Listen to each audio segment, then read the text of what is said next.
Hello everybody, this is a video picking up from where we started off with a stop script. So now we have a stop script. Now we're going to take and add a button on here to do interaction. So I'm going to start off by creating a new layer that I'm going to put the button on. Everything has to be on its own layers.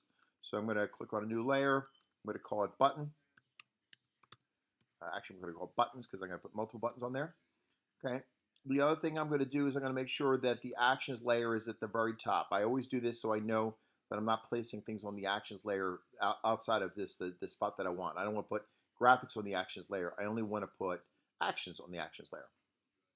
I have my buttons layer here. Okay. Now what I want to do is actually I'm going to go over to the library. And inside the library, oops, and I already started. Let me delete this guy so I can show you how to start it from the beginning. Okay. So I am going to create a new symbol.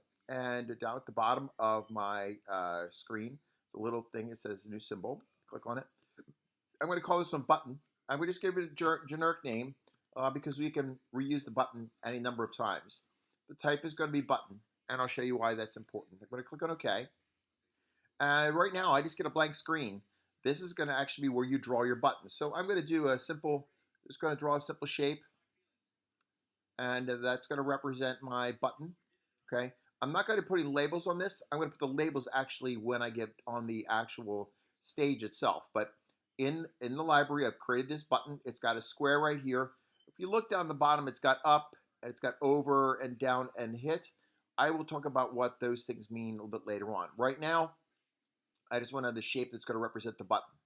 So now, if I look up at the top of the screen, you'll see it says button, and then it says scene 1. Well, right now, the button that I've created is in its own space outside of the scene. It's actually built in the library. So I want to go back to the scene. So I'm just going to click on the scene 1, and it takes me back out of the library and into the scene. Notice that the button that I created is not displaying on the screen. The reason why is because I created in the library, not created on the stage. So now I want to add that button to the stage, and I'm going to make sure that I've got my frames where I know where my frames are. Make sure I'm on my buttons layer. I'm just going to drag this button icon from the library right onto the stage, and you'll notice that it shows up there and it's blue, and it looks just like the symbol that we used when we were bouncing the ball. Now, whenever you drag anything out of the library, it actually doesn't put the file there. It just puts an instance of it. And this is the temporary version that I can use to attach code to. So I have the instance right there, okay? I want to make it so that I have a button that will stop using that instance. So the first thing I need to do is I need to name that instance. So with the button selected on my stage, I'm going to go over to my properties, and right now it says instance name. So I want to make this so that it is unique and I can find it again. So this particular button, okay, one of the things I do is I put what it's supposed to do. So this one is going to go from button, and I'm going to put in there BTN for just short. It's 5 o'clock. And then go to, and then scene 1. Now, I put all that stuff in there. That programming, or the name of that information in the instance title, actually doesn't mean anything. It doesn't make it do anything. It's just a way that I can use to remember what that instance is, okay? The other thing that I'm going to do with this is I'm going to go and make sure that I put something on here so I could jump from one scene to another. So if we're going to create a button, we're going to make it so we can jump from one scene to another scene. Right? So I'm up in my scenes menu. Right now I got scene 1. Well, I actually want to create a couple of different scenes because I want to show jumping between. I want to put the button to jump between it. So let's do a couple things here. Let's, one, title this, put a name in text on our screen here. And this will allow us to tell what scene we're on. So I'm going to put in there welcome. This is my user orientation for this. And oops, I have it on my ball layer. Can't do that. So I'm going to go back, delete the welcome, create my new layer for that. Okay. And I'm just going to call this one user O for user orientation. Okay. So that's where I'm going to put the user orientation on that layer. I'm going to add my text. Click on there. I'm just going to put it in there, welcome. I want to change the text color, so I'm going to highlight it, go over to my little paint can, choose a different color. I'm doing this just so that I know when I jump from one scene to the next scene, this one's going to be called welcome. Well, what's the next scene going to be called? So I've created this. It's got a basic starting components for it. Now what I'm going to do is I'm going to duplicate it. So you'll notice I've got scene one up at the top. If I go all the way down to the bottom, right next to the trash can, to the left of the trash can, there's actually something called duplicate scene. If I duplicate scene, it's going to have two of the same things. So let's rename our first one. Since we have to create a welcome screen, I'm going to call the first one welcome. And then I'm going to call the next one scene one. Okay, now note one of the things you'll notice here is that I actually am getting rid of any spaces. I want to make it so that by the programming, when it writes the programming, does not have to try to figure out, oh wait, there's a space in this name or not a space in this name.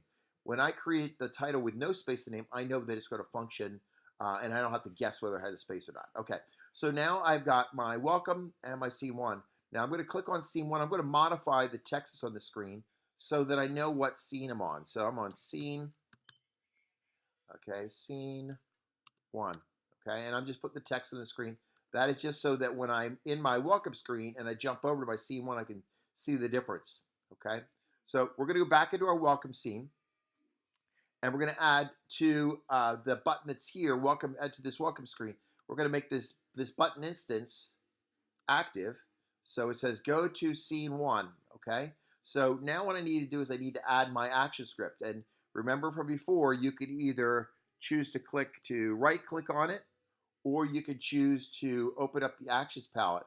What I'm going to suggest to start off with is one, let's make sure that our button that we have here, we're working with it on the stage and it recognizes that we're going to put the actions for this up in the actions layer. So I want to take and actually create on my frame 60, I'm going to convert that to a keyframe. So I'm just going to click on it, convert to keyframes. That just means that the button has got its own unique item right there. I can put unique code on it. Okay. I'm going to click on it and choose actions. So now I actually have selected the frame 60 and I'm going into the actions. I'm going to use my code snippets again. And I'm going to go to my action script, go to my timeline navigation. And this time, instead of stopping at the frame, I want to go down and say, click to go to scene and play. Do not choose go to next frame or go to next screen or go to previous screen. Remember, I don't support those things. You cannot use the go to next and go to previous in the coding. You could never use that.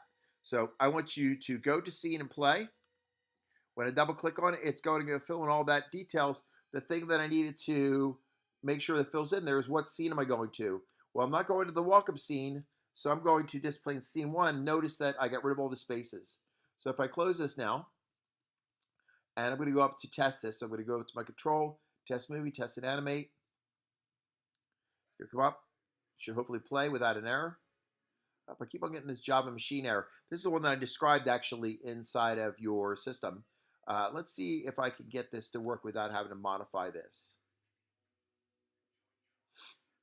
Okay, so I'm looking at this right now, and notice that my welcome is changing to my scene one, and it's not stopping or anything like that.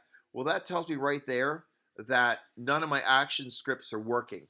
Okay, the stop script is not working, and the button script is not working. So I need to go back and fix that. And you'll notice that it gave me the Java GVNINI. Okay, that is the file that needs to be changed, and that was the one in that message. And I'm going to take a screen capture. I'll take a screen capture of it, put it in the course. So test movie in Animate,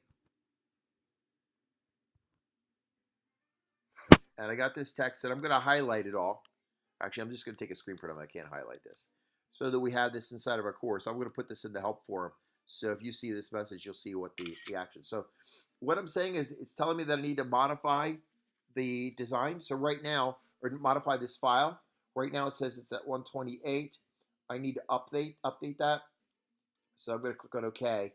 And it's not going to play. Like I said, it's not going to play. So right, I'm going to stop this file. And I'm going to close down my animation. And I'm going to save the changes that I made. So I'm going to save those. And I'm going to quit out of Animate.